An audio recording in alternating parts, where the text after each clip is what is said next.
Assalamualaikum warahmatullahi wabarakatuh.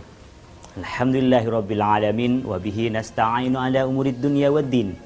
Wassalatu wassalamu ala asyrafil anbiya'i wal mursalin sayyidina Muhammad wa ala alihi wa ashabihi ajma'in. Amma ba'du, pemirsa Nabawi TV rahimakumullah. Kita sebagai makhluk Allah yang namanya manusia itu berbeda dengan hewan. Dari selain soal akal juga soal pakaian. Hanya manusia makhluk Allah yang diperintahkan untuk berpakaian. Karena manusia harus menutupi aibnya.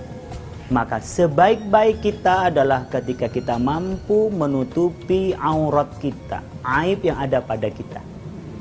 Oleh karena itu berpakaian bagi manusia adalah suatu keharusan. Allah subhanahu wa ta'ala berfirman, Qad anzalna ilaikum libasa yuwari sawatikum warisha. Bahwa kita oleh Allah subhanahu wa ta'ala diperintahkan untuk berpakaian. Untuk apa pakaian itu adalah untuk menutupi aib kita. Bahkan pakaian itu adalah menjadi simbol dan identitas kita. Coba kalau kita ketemu dengan orang, kita bisa mengidentifikasi orang itu dari pakaiannya. Mungkin kalau kita melihat orang berpakaian baju koko, kita melihatnya ia mau berangkat sholat atau dalam pertemuan-pertemuan keagamaan. Kita bisa melihat juga para pejabat kita itu dari pakaiannya. Polisi ada pakaian tersendiri, tentara punya pakaian tersendiri. Maka pakaian itu menjadi identitas bagi kita semua. Kita berpakaian adalah selain menutupi aurat juga adalah identitas. Islam menyebutnya pakaian tidak semata-mata hanya pakaian yang ada pada baju. Itu adalah luarnya saja yang sifatnya materi. Allah subhanahu wa ta'ala berfirman, walibasut taqwa dzalika khair. Ada pakaian takwa. Pakaian itu ada pakaian materi, ada pakaian imateri. Ada yang tampak oleh mata, tapi hanya ada yang tampak oleh keimanan kita.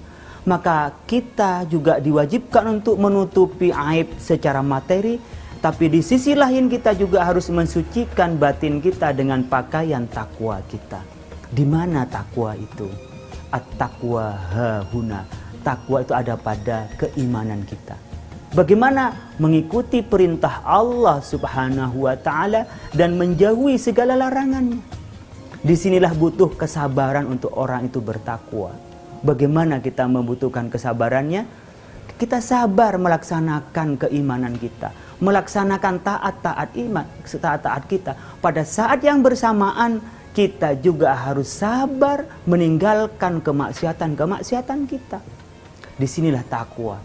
Maka kombinasi kita seringkali kita lihat pakaian yang ada di tubuh orang itu tak memancar dari wajahnya karena dia tak tertanam dalam hatinya ketakwaan itu.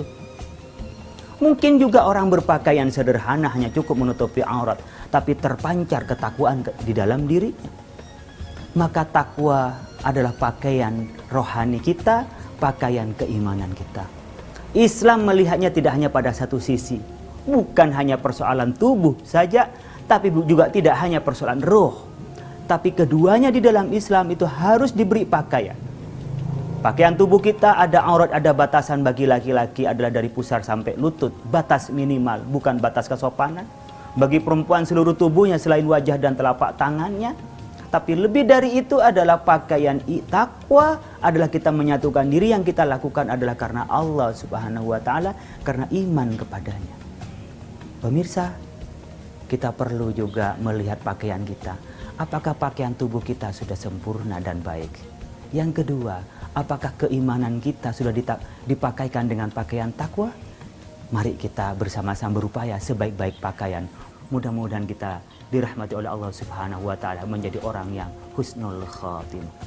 Kurang lebihnya mohon maaf. Wallahul muwaffiq ila aqwamit thoriq. Assalamualaikum warahmatullahi wabarakatuh.